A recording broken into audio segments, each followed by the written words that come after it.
OPS மீண்டும் திமுக ஆட்சி அமையும் சொல்லி நேற்று பேசியிருக்காரு. பூனைக்குட்டி வெளியே வந்துடுச்சு. எப்போ வந்து அலுவலகத்தை உடைச்சி நொறுக்குனாங்களோ, தந்தையும் மகனும் திமுகவை புகழ்ந்து பேசினாங்களோ, அன்னைக்கே புரட்சி தலைவருடைய ஆத்மாவும் அம்மாவுடைய ஆத்மாவும் அவங்க வெளியே துரத்தியாச்சு. அது கடந்த ஒரு 3 நாளைக்கு முன்னாடி தேமுதிக பிரேமலதா போய் திமுக கூட இணைஞ்சிருக்காங்க. இதை எப்படி பார்க்கறது? எல்லாம் வந்து அரிசி மண்டி மாதிரி ஆகிப்போச்சு, இப்போ வியாபார மண்டி மாதிரி ஆயிடுச்சு. இப்போ திமுக கூட்டணியில் வந்து தேமுதிக இணைஞ்சிருக்கு, ஓபிஎஸும் ஆதரவு தெரிவிக்கிறாரு. வலுப்பெற்று வருதா திமுக? சூப்பர் காம்பினேஷன்ப்பா. மக்கள் நல கூட்டணியோட 2.0. மக்கள் மூச்சு முட்டை கஷ்டப்படுறாங்க, தேவையான அடிப்படை வசதிக்குள்ள கஷ்டப்படுற ஒரு கூட்டணி மக்கள் விரோத ஆட்சிக்கு போய் நிற்கிறாங்கன்னா அப்போ அதுக்கான முடிவை மக்களே அவங்களுக்கு திருப்பி கொடுக்க போகிறாங்க. மிகப்பெரிய தோல்வியை வந்து திமுக கூட்டணி பெறப்போகுது, முழுக போகுதுன்னு தெரிஞ்சு போச்சு. அதனால தான் பயந்துக்கிட்டு தேமுதிகவெல்லாம் கூப்பிட்ற நிலைமைக்கு 1% உள்ள தேமுதிகவெல்லாம் கூப்பிட்ற நிலைமைக்கு திமுக வந்திருக்குது. ஒரு பக்கம் காங்கிரஸையா மிரட்டுது, ஆட்சி அதிகாரத்தில் பங்குன்னு தீர்மானமே நிறைவேற்றுறாங்க. தினமும் ஒரு தலைவர் மத்தியிலேருந்து வந்து பேசாதீங்க பேசாதீங்க, பேசிட்டு தான் இருக்காங்க. நாளை நமது நேயர்களுக்கு வணக்கம். நம்முடன் சிறப்பு விருந்தினராக அதிமுக செய்தி தொடர்பாளர் சிவசங்கரி அவர்கள் இணைந்திருக்கிறார். வணக்கம் மேடம். வணக்கம் அன்பு. தமிழக அரசியலில் பரபரப்பை கிளப்புற மாதிரி ஓபிஎஸ் மீண்டும் திமுக ஆட்சி அமையும் சொல்லி நேற்று பேசியிருக்காரு மேடம். இது எப்படி மேடம் பார்க்குறீங்க? இது என்னப்பா பெரிய ஆச்சரியம்? இதை தானே நாங்கள் சொல்லிட்டு இருக்கோம். பூனைக்குட்டி வெளியே வந்துடுச்சு. எல்லா கருப்பு ஆடுகள் வந்து அதுவே தானா. அதிமுகன்றது வந்து ஒரு இயற்கைக்கு ஒன்றிய ஒரு கட்சி. எது அந்த கட்சிக்கு ஒத்து வரே அது தானாக வெளியே போயிடும். எப்போ வந்து அலுவலகத்தை உடைச்சி நொறுக்குனாங்களோ, தந்தையும் மகனும் திமுகவை புகழ்ந்து பேசினாங்களோ, அன்னைக்கே புரட்சி தலைவருடைய ஆத்மாவும் அம்மாவுடைய ஆத்மாவும் அவங்க வெளியே துரத்தியாச்சு. அது ஸோ அதனால் அதுவே வெளியே போயிடுச்சு. இங்கே இருந்துக்கிட்டு இந்த கருப்பாடுகள்லாம் கட்சிக்கு எதிராக அவங்கள புகழ்ந்து பேசுறது, திமுகன்ற தீய சக்தியை எடுத்து தானப்பா இந்த இயக்கமே தொடங்கப்பட்டது. ஒரு முதலமைச்சர் அதான் சொல்கிறேன், ஒரு தாய் தந்தையர் கூட உயிர் தான் கொடுப்பானா? அந்த இயக்கம் என்ன கொடுத்துச்சு உங்களுக்கு? உயர்வை கொடுத்துச்சு, அதிகாரத்தை கொடுத்துச்சு, புகழை கொடுத்துச்சு. இது யார் கொடுக்க முடியும்? இறைவனுக்கு அடுத்து மிகப்பெரிய ஒரு சக்தியான அதிமுக உங்களை உச்சத்தில் கொண்டு போய், ஒரு சாமானியரை உச்சத்தில் கொண்டு போய் அத்தனை தடவை முதலமைச்சர் ஆக்குனா நீங்கள் என்ன பண்ணுறீங்க? திமுக புகழ்ந்து பேசிட்டு இருக்கீங்க. இதை அம்மா இருந்தால் பேசுவீங்களா? அப்போ அம்மா இருக்கும்போது நீங்களாம் நடிச்சிருக்கீங்க. அம்மா கிட்ட நடித்து நீங்கள் வந்து உங்களுடைய பலாபலன்களை பெற்றுட்டு மிகப்பெரிய அதிகாரங்களை பெற்று, அந்த அதிகாரம் இல்லைன்ன ஒன்று என்ன பண்ணுறீங்க? உடனடியாக மாற்று முகாமுக்கு ஓடுறீங்க. இது எவ்வளோ பெரிய அவலம், எவ்வளோ பெரிய கேவலம். உடம்பு கூச வேணாம். எல்லாத்தையும் மறந்து இந்த இயக்கத்துக்காக ஒரு தொண்டை கடைக்கோடையில் உழைச்சிட்டு இருப்பான். ஆனால் நீங்கள் வந்து அதிகாரம் கிடைக்கலன்னு தர்ம யுத்தம் நடத்துவீங்க, திமுக புகழ்ந்து பேசுவீங்க. இந்த அவலத்தெல்லாம் தாங்க முடியாமல் வெகுண்டெழுது தான் தொண்டர்களை அவங்க வெளியே வச்சுட்டாங்க. இவங்க தந்தையும் மகனும் செய்த அவலம் முழுக்க முழுக்க தன்னுடைய மகனை மட்டுமே அவர் சிந்திச்சாருப்பா. இந்த இயக்கத்தை பற்றி சிந்தனையே இல்லைப்பா. தன்னுடைய மகனுக்கு எம்பி கிடைக்கணும், மந்திரி கிடைக்கணும், உள்ளுக்குள்ளே இருந்து எத்தனை குடைச்சல்களை கொடுத்து இந்த இயக்கத்தை பழா பார்க்கணும்னு நினச்சாரு. ஆனால் அம்மாவுடைய ஆன்மாவும் புரட்சி தலைவருடைய ஆன்மாவும் வெளியே அனுப்பிச்சு. அதனால இது ஒரு பெரிய ஆச்சரியம்னு சொல்ல முடியாது. இதை தான் நாங்கள் சொல்லிட்டு இருக்கோம். எல்லாரும் ஏதோ ஒருங்கிணைப்பு குழுன்னு ஒன்று ஆரம்பிச்சு இவ்வளவு நாள் என்ன பண்ணாரு? மீட்பு குழுன்னு புகழேந்தி ஒன்று ஆரம்பிச்சாரு. எத்தனை பேர் மீட்டுட்டாங்க? அவங்க மீட்கணும்னு நினைச்சவங்கலாம் என்ன திரும்பி நம்ம இதுக்கே வந்துட்டாங்க. நம்ம இயக்கத்துக்கு வந்துட்டா 1-2 பேர் அவங்களுடைய சுய லாபத்துக்காக அங்கே இங்கே போனாங்களே தவிர, ஒன்று சொல்கிறேன் பாருப்பா, இயற்கைக்கு முரண், அதாவது உண்மைன்றது ஒரு சக்தி, அதுதான் இயற்கை. அதுக்கு முரணாக நடக்கும்போது அதுவே அவங்களுக்கு திருப்பி அடிக்கும், பேக் ஃபயர் ஆகிடும். ஸோ நீங்கள் வந்து அன்றைக்கும் தர்ம யுத்தம் நடத்துனீங்க, அன்றைக்கும் அவர் மன்னிச்சு எதிர்த்து ஓட்டு போட்டீங்க, சட்டசபையில் மன்னிச்சு கொண்டு வந்து இணைச்சி உங்களுக்கு ஒரு பெரிய அதிகாரத்தை கொடுத்து துணை முதலமைச்சராக்கி ஒருங்கிணைப்பாளராக்கி எவ்வளோ ஒரு என்ன மாதிரி ஒரு உயரத்தை கொடுத்தாங்க. அதை அப்படியே தக்க வச்சுக்க வேணாம்? அப்போ இன்னும் தலையில் குடைச்சல் உங்களுக்கு என்ன குறைஞ்சி போச்சு? இப்போ எல்லாருமே தலைவர்கள் ஆகணும், எல்லாருமே மந்திரி ஆகணும், எம்எல்ஏ ஆகணும்னு நினச்சிட்டானா, ஒரு தொண்டன் நினச்சிட்டா அந்த இயக்கம் இயங்குமா? நீங்கள் சொல்லுங்கள். அப்போ அந்த தொண்டனுக்கு இருக்க உணர்வு கூட ஒரு முதலமைச்சராக, முன்னாள் முதலமைச்சராக இருந்த ஒருத்தருக்கும் கட்சியின் ஒருங்கிணைப்பாளர் இல்லைன்னா என்னப்பா இது? என்ன ஒரு அப்பட்டமான சுயநலம் இது? ஒரு வியாபாரமாக தெரியல உங்களுக்கு? அரசியல் ஒரு தொண்டு சேவை. என்ன தகுதிக்காக நீங்கள் இந்த உயரத்தில் அம்மா கொண்டு வந்து வச்சாங்க? நீங்களே உங்கள் உட்காந்து பரிசீலனை, இப்போ சுய பரிசோதனை பண்ணிக்கணும். இல்லை, சட்டசபையிலே சொல்கிறாங்களே, எம்ஜிஆரோட ஆசையோடும் ஜெயலலிதாவோட ஆசையோடையும் வந்து மீண்டும் வந்து ஸ்டாலின் வந்து ஆட்சி அமைக்க. அதை தான் சொல்கிறேன். இது எவ்வளோ பெரிய வெக்க கேடுப்பா. இந்த அம்மா இறந்த போது, இந்த இயக்கத்துக்கு ஒரு ஆபத்து வந்த போது, அப்போ நாங்கள் பயணப்பட்டு ஒரு சின்ன ஜூனியர்ஸ் தான், சப் ஜூனியர்ஸ்ன்னு கூட வச்சுங்களேன். அப்போ எங்களுக்கே வந்து மீண்டும் வேற ஒரு இயக்கத்துக்கு போகணுன்ற எண்ணம் வரல. இதனால் பலன் பெறாத, எந்தவித அதிகாரத்தையும் பெறாத, எந்தவித பிரதிபலனும் பெறாத தொண்டர்களில் நானும் ஒருவன்னு வச்சுக்க. அப்படி ஒவ்வொருத்தரும், நான் மட்டும் இல்லை, ஒட்டுமொத்த தமிழ்நாட்டில் இருக்கவங்களும் மீண்டும் வேற எங்கேயும் போகக்கூடாதுன்னு தான் நினச்சாங்க. அப்ப அந்த உணர்வு கூட உங்களுக்கு இல்லைன்னா அப்ப நீங்க இத்தனை நாள் அதிமுகவை ஏமாத்திருக்கீங்க, அதிமுக தொண்டர்களை ஏமாத்திருக்கீங்க, உங்களுக்கு ஓட்டு போட்ட தமிழ்நாட்டு மக்களையும் தானே ஏமாத்திருக்கீங்க. ஸோ அதனால தான் இயற்கையை தண்டனை கொடுத்துருக்கு. அதிமுகவுடைய இயக்கத்தினுடைய ஆணி வேறான புரட்சி தலைவருடைய ஆன்மா, அம்மாவுடைய ஆன்மா தான் துரத்தி விட்டுடுச்சு. கடந்த சில வாரங்களுக்கு முன்னாடி கூட ஒரு மாண்புமிகு எடப்பாடியார் அண்ணா என்ன சேர்த்துக்கீங்களான்னு சொல்லி கெஞ்சினாரு. அதுதான்ப்பா, ஏன் அதுக்கான சூழலே நீங்க தானே உருவாக்குனீங்க. உங்களை மன்னிச்சு ஏத்துக்கிட்டு தானே எவ்வளவு பெரிய துறையெல்லாம் நாங்க கொடுத்தோம். யோசிச்சு பாருங்க. அதையெல்லாம் வச்சுட்டு தக்க வச்சுட்டு போகாம மீண்டும் மீண்டும் உள்ள கலகத்தை ஏற்படுத்திட்டு இருந்தா ஒவ்வொரு மாவட்டத்திலையும் உயிரை கொடுத்து வேலை செய்யறாங்கப்பா. வீட்டுல இருக்க நகையை கூட கொண்டு போய் வச்சு கட்சியை நடத்திட்டு இருக்காங்க. நீங்க அங்க உங்களுடைய ஆட்களை வச்சு குடைச்சல் பண்ணிக்கிட்டு 4 மாவட்ட செயலாளருக்கு ஒரு மாவட்ட செயலாளர் குடைச்சல் கொடுக்குறது. கீழ்மட்டத்தில் குடைச்சல் கொடுக்கறதுனால தான் ஒரு கட்டத்தில் அந்த தொண்டர்களும் அங்கே இருக்கிற கீழ்மட்ட நிர்வாகிகள் கொதிச்செழுந்து தான் வெளியே அனுப்பிச்சோம். யாருக்கு என்ன அவசியம் இருக்குது? அதுக்கான சூழ்நிலை நீங்கள் தானே ஏற்படுத்திட்டு இருக்கீங்க. ஸோ அதுக்கு இது சரியான தண்டனை. என்ன கெஞ்சனாலும் கொண்டாலும் இது தீர்மானம் தொண்டர்கள் பொதுக்குழு உறுப்பினர்களால் எடுக்கப்பட்ட ஒரு தீர்மானம். அதுக்கு மேலே ஒரு முடிவு எடுக்கணும்னா அது தலைமை எடுக்கும். அது முடிந்து போன கதை. புரியுதுங்களா? எப்போ நீங்கள் தீய சக்தி திமுக அவை எதிர்த்து புரட்சி தலைவர் தொடங்கப்பட்ட இயக்கத்தினுடைய ஆன்மாவுக்கு எதிராகவே செயல்படுறீங்களா? புரட்சி தலைவருடைய ஆன்மாவுக்கு எதிராக செயல்படுறீங்க, அம்மாவுடைய ஆன்மாவுக்கு எதிராக செயல்படுறீங்க. தொண்டர்களுடைய ஆன்மாக்கு செயல்படும் போதுமே நீங்க ஒட்டுமொத்தமாக புறக்கணிச்சு எங்கோ கண்ணு கெட்டாத தூரத்துக்கு போயிட்டீங்க. இனிமேல் அவங்கவுங்க சுயநலத்துக்கு அவங்கவுங்க போவாங்க. அவங்க எத்தனை குழு கூட போட்ட திமுக போட்ட குழுவோட அதுவும் ஒரு குழு நினைச்சுங்க. இல்ல 50 ஆண்டு காலமா எதிர்த்து ஆரம்பிக்கப்பட்ட அதிமுக இயக்கம் திமுகவை திட்டிட்டு இப்ப திருப்பி இவரால போய் திமுக அதுதான் அவமானம் முடிஞ்சு போச்சுப்பா. என்னைக்கு ஒரு அதிமுகவின் கோயிலான அலுவலகத்தையே உங்களுடைய சுயநலத்துக்காக உள்ள நுழைஞ்சி ரவுடிகளை வச்சு உடைச்சு அங்க இருக்கிற ஆவணங்களை கொண்டு போனீங்களோ அப்பொழுதே தெரிஞ்சு போச்சுல்ல. ஒரு உண்மையான நபராக இருந்தால் ஒன்று காத்திருப்பாங்க, அந்த இயக்கத்துக்கு ஒரு கடிதம் கொடுத்து மீண்டும் இணைவதற்கு காத்திருப்பாங்க. இல்லையா எதுவும் வேணான்னு ஒதுங்கி இருப்பாங்க. இதுதான் வரலாறு, கடந்த காலம் வரலாறு. உண்மையாகவே அதிமுகவை நேசிக்கிறவங்க. ஸோ உங்களை எப்போ புறக்கணிச்சிட்டாங்களோ நீங்கள் ஒன்று கடிதம் கொடுத்து காத்திருக்கணும், இல்லை ஒதுங்கி இருக்கணும். ரெண்டும் இல்லாமல் கலகத்தை ஏற்படுத்தி இயக்கத்தை மேலும் மேலும் பலவீனப்படுத்தி நாசப்படுத்தி ஸ்லீப்பர் செல்லாக இருந்து கருப்பாடாக இருந்து எப்போ நீங்கள் கலகப்படுத்துனீங்களோ அப்போ உங்களுக்கு இது தேவைதான். இல்லை அதிமுக ஒருங்கிணைக்கணும்னு சொல்லிட்டு செங்கோட்டையன் இதே மாதிரி தான் பேசிட்டு இருந்தாரு. அவரும் அதே மாதிரி சொல்லிட்டு இப்போ ஒழுங்கா வேலை செஞ்சவங்களெல்லாம் இவங்க தூண்டி விட்டுட்டாங்க. தூண்டி விட்டு இவங்களோட வேலை என்னன்னா திமுக ஜெயிக்கிறதுக்காக தூண்டி விட்டு நீ வந்துருன்னு சதா போனை போட்டு ஒழுங்கா அவங்கவுங்க தொகுதியில் வேலை செஞ்சவங்களெல்லாம் தூண்டி விட்டு இவரே அதாவது ஒரு முன்னாள் முதலமைச்சராக இருந்தவரையே இந்த தொண்டர்கள் புறக்கணிச்சிட்டாங்க. ஏன்னா தொண்டர்களுக்கு தேவை ஒற்றுமை, வழிகாட்ட ஒரு தளபதி. அம்மாவை எதிர்த்து புரட்சி தலைவரை எதிர்த்து வெளியே போனாங்க பாரு, தனியாக இயக்கம் கண்டவங்களாம் ஒன்று வீணாக போயிருப்பாங்க, இல்லை வேறொரு இயக்கத்தில் அப்படியே தண்ணியில் போட்ட உப்பு மாதிரி கரைஞ்சி போயிருப்பாங்க, சுருங்கி போயிருப்பாங்க. ஒரு பெரிய பிம்பம் அப்படியே சுருங்கி கண்ணுக்கு தெரியாத ஒரு புள்ளியாக மாறிடும். அது மாதிரி தான் ஆயிருக்கு.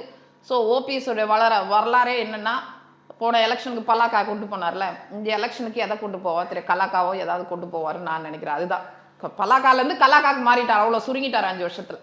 எடப்பாடியார் ஓபிஎஸ்ஸையும் செங்கோட்டையனும் வெளியில் அமைச்ச முடிவை எப்படி பார்க்குறீங்க? தவறு செய்கிறவங்களை திருத்தி நல்வழிப்படுத்தி ஒருங்கிணைக்கணும்னு தான் நினைப்பாங்க.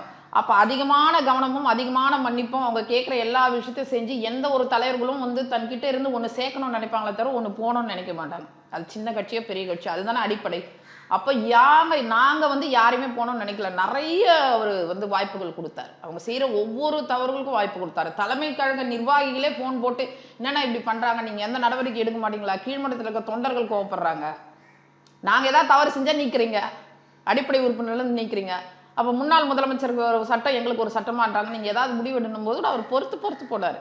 ஆனால் ஒரு மோசமான ஒரு சூழ்நிலையை அவங்க உருவாக்கி ஒவ்வொரு நேரத்திலையும் செங்கோட்டையன் கூட செய்கிறது சரியாப்பா சொல்லு. ஒரு மூத்த தலைவர், புரட்சி தலைவர் காலத்து தலைவர்ன்றாரு. புரட்சி தலைவருடைய ஆன்மா எனக்கு வழிகாட்டுச்சுன்னு எத்தனையோ வசனங்கள் பேசுகிறாரு. அவர் கூட அதை செய்யலாமா? நீங்கள் ஆட்சி அதிகாரம் இருந்த வரைக்கும் என்ன பண்ணீங்க, கூட இருந்தீங்க, சுவைச்சிங்க.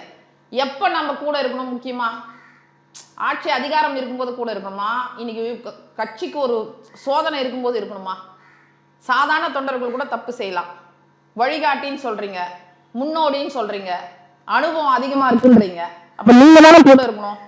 அப்பெல்லாம் வாயை திறக்காம ஒரு சோதனையான காலகட்டத்தில் எதிர்த்து செய்கிறீங்கன்னா வெளியில் போயிட்டு ஒரு கட்சியிலேருந்து நீக்கப்பட்டவங்களோட கை கோத்து நீங்கள் தேவர் குரு பூஜையில் அங்கே நின்றுட்டுருக்கு, தேவர் ஜெயந்திக்கு நின்றுட்டுருக்கீங்கன்னா அதனுடைய அர்த்தம் என்ன?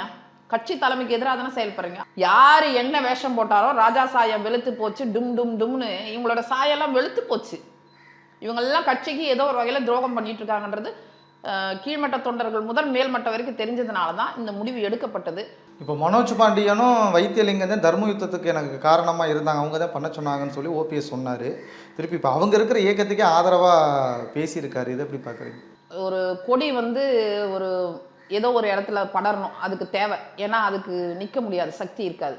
ஆனால் நீங்கள் ஒரு தலைவராகவே இருந்துட்டு, ஒரு கட்சியின் தலைவராக இருந்துட்டு அவன் சொன்னா இதை சொன்னான்றதே ஒரு மோசமான ஒரு செயல் இல்லையா? நமக்குன்னு சொந்த புத்தி இல்லையா?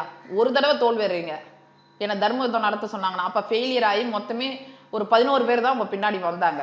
தோத்து தலை குனிஞ்சு நின்னீங்க. எத்தனையோ ஆதரவுகளும் உங்களுக்கு மறைமுகமாக எங்கெங்கேயோ கிடைச்சது. இதே திமுக கூட இந்த அலுவலகத்தை உடைக்கும் போது கூட அவருக்கு ஆதரவாக தான் நம்ம போய் புகார் கொடுத்த பாதுகாப்பு வேணும், அவங்க கண்டும் காணாம வந்தாங்க. ஏன்னா அவங்களுக்கு என்ன தெரியுமா, ஊர் 2 பட்டா கூத்தாடிக்கு கொண்டாட்டம், அடிச்சு உடைக்கிட்டோம், தமிழ்நாடு முழுக்க அதிமுக பலவீனம்னு தெரியட்டோன்னு கண்டும் காணாம விட்டாங்க. ஓபிஎஸ்க்கு சாதகமாக இருந்தாங்க. அதுக்கப்புறம் ஒருங்கிணைஞ்சு சின்ன பெறப்பட்டு எல்லாம் செய்யணும். திருப்பி 2வது தடவையும் அதே தப்பை செய்றீங்க, இப்போ 3வது தடவையும் அதே தப்பை செய்றீங்க. அப்போ உங்களுக்குன்னு சுயமா சிந்திக்க முடியலன்னா, உங்களையே உங்களுக்கு நீங்க வழிகாட்ட முடியலன்னா நீங்க தொண்டர்களுக்கு என்ன வழிகாட்டுவீங்க? அதனால தான் வெளியே போயிட்டீங்க. பண்ருட்டி ராமச்சந்திரன் கூட சொல்லியிருந்தாரு ஓபிஎஸோட அத்தியாயம் முடிஞ்சிச்சு அப்படின்னு சொல்லிட்டு. ஏக்கத்தை விட்டு போனா ஏக்கத்துக்கு எந்த லாஸும் இல்லைப்பா. ஒருத்தர் போனா ஒருத்தர் வந்துருவாங்க. அதுக்கு ஒருத்தர் போனா ஒருத்தர் அடுத்த 1 மணி நேரத்தில் இன்னொரு நிர்வாகியை போடக்கூடிய அளவுக்கு அதிமுக வலிமையா இருக்கு. 2ஆம் கட்ட தலைவர்கள் 3ஆம் கட்ட தலைவர்களை வந்து உருவாக்கி வச்சிருக்கு. இப்போ திமுகலாம் அது முடியாது. அவங்க அந்த 70-80 வருஷ ஆட்களையே தான் வச்சு ஓட்டுவாங்க. நமக்கு அப்படி இருக்குல்ல. உலகத்திலே ஒரு அழகான இயக்கம் அதிமுக. உலகத்திலேயே தொண்டர் படை உள்ள ஒரு இயக்கம். அது திமுக பல இடங்கள்ல ஏத்துக்கிட்டு இருக்கு. அது வந்து அதிமுக. ஏன்னா எள்ளுனா எண்ணெயா நிற்பாங்க. கடந்த ஒரு 3 நாளைக்கு முன்னாடி தேமுதிக பிரேமலதா போய் திமுக கூட இணைஞ்சிருக்காங்க. இது எப்படி பார்க்கறது? எல்லாம் வந்து அரிசி மண்டி மாதிரி ஆகிப்போச்சு. இப்போ வியாபார மண்டி மாதிரி ஆயிடுச்சு. அவர் திரு விஜயகாந்த் அவர்களை பொறுத்த ஒரு சிறந்த மனிதர், மனிதநேயம் கொண்டவர், நல்லவர். அவரை பற்றி நம்ம எந்த குறையும் யாருமே சொல்ல முடியாது. சொன்னாலும் அது நல்லாவும் இருக்காது. அவருடைய கல்யாண மண்டபத்தை இடித்தாங்க. அது மட்டும் இல்லாமல் அவருக்கு உடல்நலம் குன்றிய பிறகு அதிகமாக ட்ரோல் பண்ணப்பட்டது எல்லாம் வந்து திமுக கொடுத்த நெருக்கடி தான். அது உலகத்துக்கே தெரியும். நம்மளோடு வந்தார், ஒரு தனியாக இயக்கம் காரணம் ஒரு தொகுதி தான் ஜெயிச்சார். ஆனால் நம்மளோடு வந்த பிறகு என்ன, ஒரு பிரதான எதிர்கட்சியாக ஒரு வரலாற்று சிறப்புமிக்க ஒரு கட்சியை பின்னுக்கு தள்ளி எதிர்கட்சி அந்தஸ்தை இழக்க வைத்து அம்மா அவரை வந்து எதிர்கட்சி தலைவராக ஆக்குனாங்க. அவரோட ஓட்டு வங்கி வந்து 10லேருந்து 8லேருந்து 2லேருந்து 0.45 வரைக்கும் சுருங்கி போச்சு. 1/2%. இப்போ வாக்கு சதவீதம் குறைஞ்ச நிலையும் திமுக சேர்த்துக்கிட்டு என்ன பண்ணலாம்? அது ஒரு தனி கதை. என்ன கதைன்னா, அங்கே காங்கிரஸ் ஆட்சி அதிகாரத்தை கேட்குறாங்க. ஒரு பக்கம் விஜயோடு டீலிங் பேசிட்டு இருக்காங்க. கீழே இருக்க அதிருப்திகள் ரொம்ப பயமா இருக்குது. அவங்களுக்கு ஒரு ரிப்போர்ட்டுக்கு போகும்ல. கீழ்பட்ட மக்களுடைய அதிருப்தி அதிகமாக இருக்குது. கூட்டணி கட்சி எப்போ கவுத்து விடுவாங்கன்னு தெரியாது. அதனால் என்ன பண்ணுறாங்க, அந்த பயம் பதட்டம் விடிஞ்ச உடனே 5000 ரூபாய் யாருக்கும் சொல்லாமல் ஒரு முறை இல்லாமல் ஒரு 5000 ரூபாய் போடுறாங்க. ஒரு அரசு இப்படி செய்யக்கூடாது, 5000 ரூபாய் அப்படி போடுறாங்க. அதுவும் பயத்தினுடைய பதட்டத்தினுடைய வெளிப்பாடு. ஸோ ஏதோ ஒன்று ஒரு தனக்கு வலிமை இருக்கிற மாதிரி உளவியல் ரீதியாக மக்கள்கிட்ட தான் ஸ்ட்ராங்காக இருக்கிற மாதிரி காட்டணுன்ற பயத்தினுடைய வெளிப்பாடு தான் தேமுதிக. அதிமுக இணையான எதிர்பார்த்தீங்களா? நாங்கள் அதெல்லாம் எதிர்பார்க்கலப்பா. நான் தான் சொல்லிட்டேனே, நம்மளோடு வந்து இணையும் போது இப்போ அதாவது என்ன சொல்லுவாங்கன்னா, பூவோடு சேர்ந்து நாரும் மணப்பது போல தான் நம்மளோடு இருந்து அதுக்கு ஒரு மனம் கிடைச்சி அதுக்கு ஒரு வாழ்க்கை கிடைச்சி ஓட்டு வங்கி இன்க்ரீஸ். இப்போ ஏன்னா போன பார்லிமெண்ட்டில் கூட 1/2% இருந்தவங்களை வந்து 2.54 வரைக்கும் கொண்டு வந்தோமே. இல்லைன்னா எப்படி கிடைக்கும்? எல்லாம் அவங்களுக்கு வேண்டிய மரியாதை கொடுத்தோம். அதுக்கப்புறம் நம்ம வந்து இப்போ ஒரு கட்சி ஒரு இயக்கம் ஒரு விஷயம் அதனுடைய கொள்கை வந்து திமுகவை எதிர்க்கணும்னு தான் தொடங்கப்பட்டது. அப்படி பாருங்க, மற்ற கட்சிகளை தாண்டி தேமுதிக இது வரைக்கும் அவர் உயிரோடு இருந்த காலகட்டம் வரைக்கும் ஒரு கூட்டணிக்கு போல. இல்லை, போன டைம் வந்து கருணாநிதி சொல்லியிருக்காரு, பழம் நழுவி பாலில் விழுகும் போது தவறிடுச்சு அப்படின்னு சொல்லி. இல்லை, அது பழம் நழுவி பாலில் விழல, மண்ணில் விழுந்திருக்கு. அது யாருக்கும் பிரயோஜனம் இல்லாத மண்ணில் விழுந்திருக்கு. விவசாய நிலத்தில் விழுந்தா பரவாயில்ல, மலட்டு மண்ணிலெல்லாம் விழுந்திருக்கு. அது யாருக்கு பிரயோஜனப்படும்? ஒன்று அவருடைய ஆத்மா திமுகவை இருந்துச்சு, அதுக்கு அவங்க நான் அதான் சொல்கிறேன், தார்மீக அடிப்படையில் விஜயகாந்த் அவர்களுடைய ஆத்மா வந்து திமுகவை எதிர்த்த ஆத்மா, அதுக்கு அவங்க மரியாதை கொடுத்துருக்கணும். ஒன்று அவருடைய கணவருடைய ஆத்மாவுக்கு மரியாதை கொடுக்கணும், இல்லை தொண்டர்களோட உழைப்புக்கு மரியாதை கொடுக்கணும். எதுவும் இல்லாம எந்த தொண்டர்களை போய் நீங்க கருத்து கேட்டீங்க? எந்த தொண்டர்கள்? எல்லாமே அதிருப்தியில தானே இருக்காங்க. உங்களோட செயல்பாடையா பெட்டி வச்சு பெட்டியில என்ன பேப்பர் சீட்டு எல்லாருக்கும் காமிச்சிங்களா, வெள்ளை அறிக்கையா கொடுத்தீங்க, அதையும் நீங்க மரியாதை கொடுக்கல. சரி, உங்களுக்கு ஓட்டு போடுற ஒரு தொகுதியில் 5000 10,000 ஓட்டு போடுறாங்க, அந்த மக்களுடைய உணர்வுகளுக்காக மரியாதை கொடுக்கணும். ஸோ தொண்டர்களுக்கு மரியாதை கொடுக்கல, அவருடைய கணவருடைய ஆத்மாவுக்கு மரியாதை கொடுக்கல, மக்களுடைய இதுக்கும் மரியாதை கொடுக்காம போயிருக்கானா அதனுடைய விளைவுகளை அவங்க தான் சந்திக்க போறாங்க. அப்போ அவங்களுக்கு தனிப்பட்ட சுயநலம் தான். இல்லை இப்போ திமுக கூட்டணியில் வந்து தேமுதிக இணைஞ்சிருக்கு, ஓபிஎஸும் ஆதரவு தெரிவிக்கிறாரு, வலுப்பெற்று வருதா திமுக கூட்டணி? சூப்பர் காம்பினேஷன்ப்பா. மக்கள் நல கூட்டணியுடைய 2.0 ஒட்டுமொத்த ஓட்டு எத்தனை பேர் போய் சேர்ந்தாங்க? 10 தலர் ஆவணம் மாதிரி மக்கள் நல கூட்டணியில் யார் யார் இருந்தாங்க யோசிச்சு பாருங்க. கம்யூனிஸ்டுகள் இருந்தாங்க, விசிகா இருந்தாங்க, விஜயகாந்த் இருந்தாரு, வாசன் இருந்தாரு, எல்லாருமே இருந்துமே என்னாச்சு? இப்போ ஓபிஎஸும் போயிருக்காரு. இதெல்லாம் நல்ல பக்கம் நல்ல ராசியான கூட்டணின்றாங்க. மக்கள் நல கூட்டணிக்கு என்ன கிடைச்சதோ அதெல்லாம் கிடைக்கும். சூப்பர் நல்ல காம்பினேஷன். நம்ம ரொம்ப ஹாப்பியாக அதை வரவேற்கிறோம். ஏன்னா ஏற்கனவே தோத்து போன கூட்டணி மீண்டும் இணையும் போது என்ன ஆகும்? அப்போவே ஸ்டாலினுக்கு நல்ல நேரம் ஸ்டார்ட் ஆயிடுச்சுன்னு நம்ம நினச்சிக்க வேண்டியது தான். ஸோ நம்ம வெற்றி பிரகாசமாக இருக்குது. எங்களோட வெற்றி பிரகாசமாக இருக்குது.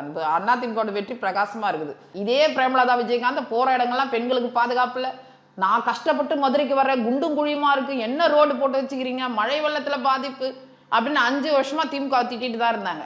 அவங்க திட்டத்தை எடுத்து அவங்களே பார்த்துக்க போறாங்க. இவ்வளோ அதிருப்தி, இவ்வளோ அவலம், மக்கள் மூச்சு முட்டை கஷ்டப்படுறாங்க, தேவையான அடிப்படை வசதிக்குள்ள கஷ்டப்படுற ஒரு கூட்டணி மக்கள் விரோத ஆட்சிக்கு போய் நிற்கிறாங்கன்னா அப்போ அதுக்கான முடிவை மக்களே அவங்களுக்கு திருப்பி கொடுக்க போறாங்க. மிகப்பெரிய தோல்வியை வந்து திமுக கூட்டணி பெறப்போகுது. நம்மளுடைய ஒரு கூட்டணி என்டிஏ கூட்டணி, தமிழ்நாட்டின் அதிமுக தலைமையிலான என்டிஏ கூட்டணி மிகப்பெரிய வெற்றியை பெறப்போகுது. செல்வாக்குள்ள கூட்டணி. ஏன்னா அழகிரியோட வலது இடது கடமா இருந்த மன்னன் எஸ்ஆர் கோபி வந்து அதிமுக இணைஞ்சிருக்காங்க. ஏன்னா இத்தனை வருஷம் வந்து அவங்க 10 வருஷம் அவங்க நிறைய நல்ல களப்பணியாளர், அங்கே நல்ல ஃபீல்டு ஒர்க்கரு. அவருடைய வலதுகரமா இருந்து அவருடைய வேலைகள் அங்கே மிகப்பெரிய வெற்றியை மதுரையில் பெறுவதற்கு காரணமா அதிமுக வெற்றி அடைய போகுதுன்னு சொல்லி வந்து சேர்ந்திருக்காங்களா? ஆமா, பின்ன தோத்து போற இடத்துல மூழ்க போற கப்பல்ல யார்ப்பா ஏற போறாங்க? மூழ்க போகுதுன்னு தெரிஞ்சு போச்சு. அதனாலதான் பயந்துகிட்டு தேமுதிகவெல்லாம் கூப்பிடுற நிலைமைக்கு 1/2% உள்ள தேமுதிகவெல்லாம் கூப்பிடுற நிலைமைக்கு திமுக வந்திருக்குது. ஒரு பக்கம் காங்கிரஸையா மிரட்டுது, ஆட்சி அதிகாரத்துல பங்குன்னு தீர்மானமே நிறைவேற்றுறாங்க. தினமும் ஒரு தலைவர் மத்தியில இருந்து வந்து பேசாதீங்க பேசாதீங்க, பேசிட்டு தான் இருக்காங்க. ஏன்னா இவங்கனால ஒரு பிரயோஜனம் இல்லை, இவங்க செய்யற தப்ப நாங்க சுமக்கணுமான்றாங்க. நேற்று கூட ஜெகத் ரட்சகன் வந்து 2009 தேர்தலில் காங்கிரஸ் வந்து காலில் விழுந்துச்சு அப்படின்னு சொல்லி புதுச்சேரி யார் காலில் யார் விழுந்தாங்கன்னு வரலாறு சொல்லும்பா.